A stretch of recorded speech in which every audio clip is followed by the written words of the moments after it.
So Asus released their Zenfone Max Pro M2 a few weeks ago, and now that I have my hands on it, let's unbox. You're watching the Reviewologists, and this is the Asus Zenfone Max Pro M2 unboxing.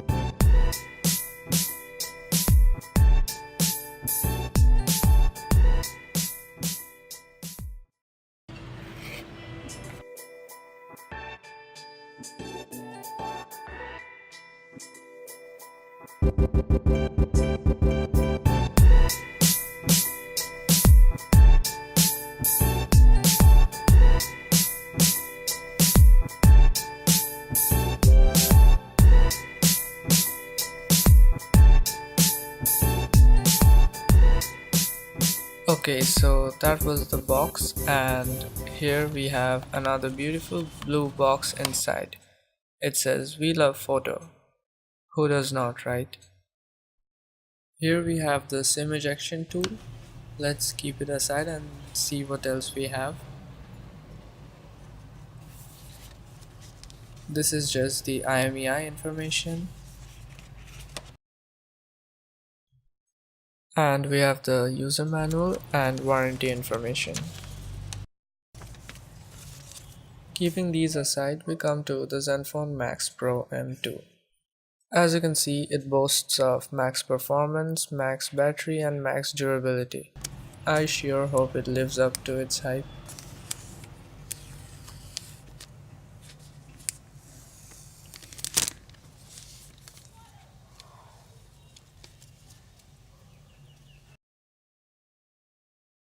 Okay, so first things first, it's absolutely gorgeous.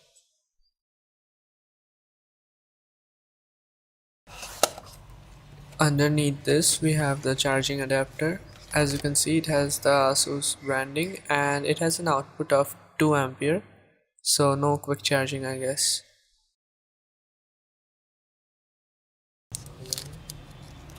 This is just the micro USB to USB data cable.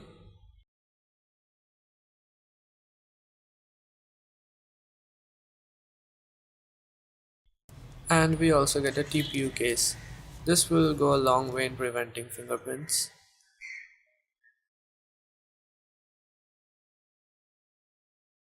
Now let's quickly go through the boot up process. I have to say that despite having a 4000 mAh battery, this device is not heavy at all. It is actually quite comfortable to hold.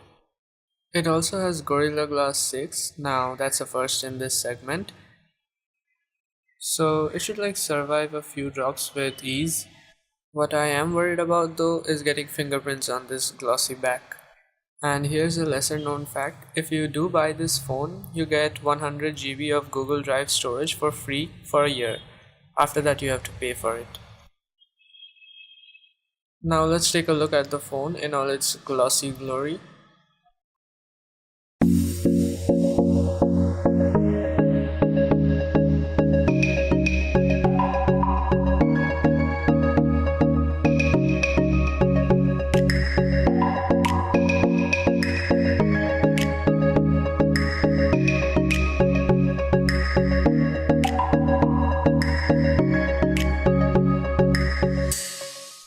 It has a 6.2-inch screen with a 19:9 aspect ratio.